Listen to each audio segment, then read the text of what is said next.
Hello friends, Uncle Lee back here with you with a little discussion on logarithmic differentiation, a fairly straightforward topic.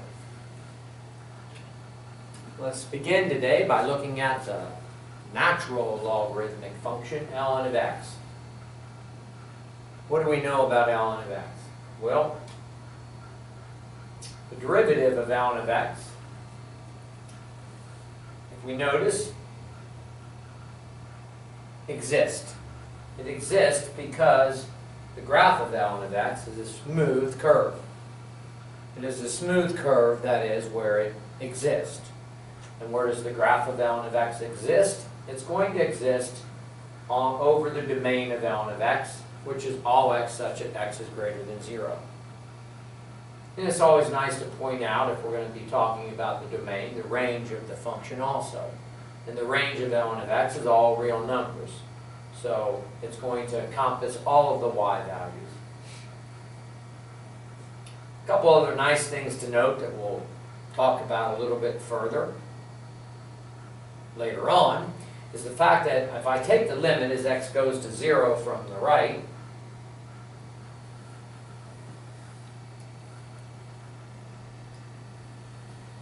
that the function ln of x explodes to negative infinity. So we do have this vertical asymptote behavior as we approach 0 from the right. As we approach 0 from the left, nothing happens simply because the function is not defined there. And as we approach x, as x approaches infinity, the graph of ln of x approaches infinity also. And it's good to point out that it approaches infinity slowly. It does increase, but it does increase slowly. Oh, well, it does always increase. So the graph, ln of x, the function ln of x, f of x, ln of x, always increases. And what's that going to tell us? Well, we began this discussion talking about the existence of the derivative, wherever the particular function was defined. The other thing we know about the derivative is that it is always positive. Whatever that derivative is, whatever the derivative of ln of x is, we know it has got to be positive. Why? Because of the increasing-decreasing test for functions. This particular function always increases, as we can clearly see. It is a smooth curve, so therefore the derivative exists. And since it increases, the derivative, whatever it is always positive. Now, I could do a nice formal discussion of developing the derivative by the formal definition of the derivative, but let's not do that. Let's go straight to talking more about the derivative, and then I'm just going to flat give you the derivative. One thing that if you look at this tangent line right here at 1, the slope of that tangent line appears to be 1. Not sure who graphed this, but they did a pretty good job graphing it, because that is a property of the derivative of ln of x, is that the f prime of 1, the derivative of f of x, ln of x, at 1 is equal to 1. So the tangent line, the slope of the tangent line to ln of x, at this point here 1, is going to be 1. And what do I know if x is greater than 1? If x is greater than 1, I know that the derivative is going to be less than 1. And I know, this is a good discussion, that if x is left of 1, i.e. less than 1, that tangent line, the slope of the tangent lines are going to get bigger and bigger and bigger. So, let's not forego what the derivative is. And right here is the derivative, given certainly, as I discussed, without proof. If f of x is equal to ln of x, f prime is 1 over x. And that would fit the description that I was talking about there. If I go back there and look at the graph, 1 over x, as x increases, is x greater than 1, that thing is going to be 1 over x is going to be smaller than 1. And if x is less than 1, i.e. a fraction, then 1 divided by a number less than 1 is going to get bigger and bigger as x gets close to 0. So that's the derivative. Given without proof, but with some discussion of the graphical representation of the derivative. So let's just go right to looking at some examples, if we can, please. Okay? Oh, let's go here. Let's go here. Oh, sorry.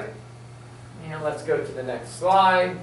And let's some examples using that derivative right there. Well, hey, let's recall the chain rule. The chain rule, as we know, is very prevalent in our study of calculus and certainly in finding derivatives. Many functions are composite functions, therefore we need a good foundation in the chain rule, and here it comes again. The chain rule, if I have this function h of x, which is a composite function, f of g, the chain rule is a way to find the derivative of a composite function. What the heck is a derivative? Well, we all know what the derivative, studied many times. The derivative of a composite function, the derivative of the composite function f of g, is f prime of g of x times g prime of x.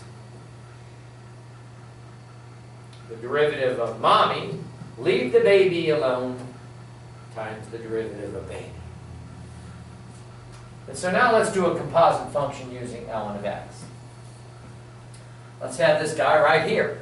H of x is ln of x squared plus 7x. Let's not worry about the domain. Let's, for this particular video and discussion, let's just find the derivative of some composite functions. Well, recall that the derivative of ln of u, if I were going to have that discussion when I first started talking about the chain rule of u, and u is a function of x, blah, blah, blah, the derivative with respect to x actually is going to be ln of u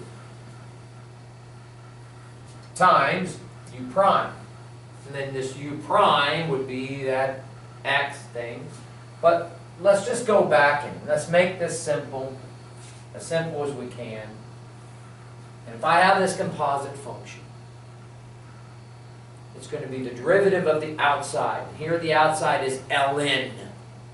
The derivative of the outside, the derivative of ln is 1 over that. 1 over the inside. The derivative of ln is 1 over the inside times the derivative of that inside right there. Well, what the heck is the derivative of x squared plus 7x? The derivative of x squared plus 7x is simply 2x plus 7. And how could I write that really nice? I could write that nice as 2x plus 7 over x squared plus 7x. Some students are uncomfortable with this because I start out with this transcendental function ln. And I end up with an algebraic function as its derivative. That's okay. It doesn't happen when I find the derivative of the trigonometric functions. The derivative of trigonometric functions are trigonometric functions. Here, the derivative of logarithmic functions of the natural log is going to be an algebraic function. Some students are uncomfortable with that. Don't be, please. All right, let's do another example. ln of square root of x. Oh, don't we love the square root of x? Yes, we do. Very prevalent. That's one of those school buses that you need to learn. Anyway, a composite function. The derivative of the outside times the derivative of the outside at the inside times the derivative of the inside. Well, what is the derivative of the outside at the inside? Hey, the derivative of that is going to be 1 over square root of x. That's the derivative of the outside at the inside times the derivative of the inside. And we all know what the derivative of square root of x is. 1 over 2 square root of x. So that's going to be 1 over 2 square root of x right there. Get that to come up a little bit. So I have 1 over square root of x times 1 over 2 square root of x. And what is 1 over square root of x times 1 over 2 square root of x? Well, square root of x times square root of x is x. So it's simply going to be 1 over 2x. The other way that you can do this is you can use properties of logarithms. Can I write ln of the square root of x as ln of x to the 1/2 power? Now I can use that property of logarithms, and I can pull that exponent down in front. And so I have h of x as 1/2 ln of x, just a little algebraic manipulation, if you will. And now if I want to differentiate it, I got this constant. And the derivative of h is simply the constant times the derivative of ln of x. Well, what the heck is the derivative of ln of x? 1 over x. So h prime is going to be this constant in 1/2 times the derivative of ln of x, which is 1 over x, which is also 1 over 2x. Oh, let's do another example here. Oh, that's an ugly looking thing right there. H of x is the 7th root of ln of x. Now I have a different inside. Now the inside is ln of x, and the outside is the 7th root of ln of x. Better way to write that, and this is what we've been talking about all along, is to write that exponentially, write this root exponentially, so that's going to be ln of x to the 1/7, because I have the 7th root there. And now this guy is the inside. Clearly you can see that is the inside. I'm going to use the power rule on this. H prime then is going to be 1/7. 1/7 minus 1 is going to be -6/7 times the derivative of the inside. The derivative of the inside is 1 over x. So I have this nasty looking thing here. I have 1/7 times ln, and all I simply did was take this ln of x, which was to the -7th power, and write it with a positive exponent there. Put it downstairs here, ln of x to the 6/7, times 1 over x. So if I want to simplify that, simplified will be 1 over 7x times quantity ln of x to the 6/7 power. And that's all we really need to do with that. Okie dokie. Let's, I have this product rule here.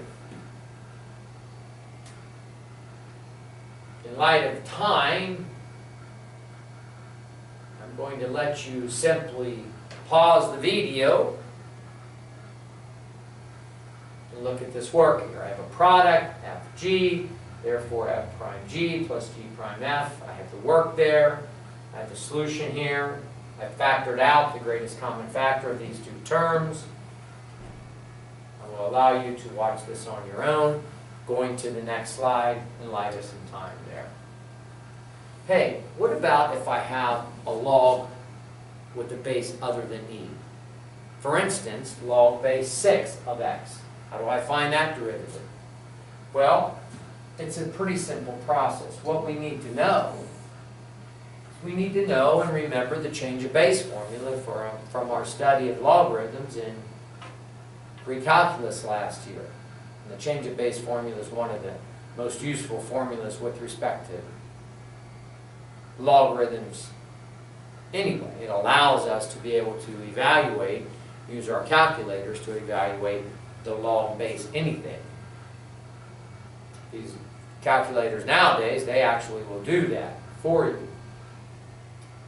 But let us not forget the change of base formula.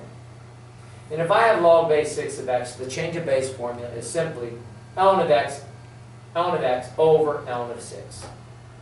And it's nice to see that I can write this as 1 over ln of 6 times ln of x. That's a constant. And now this is a constant. If that is a constant, then to find the derivative of that would be fairly simple.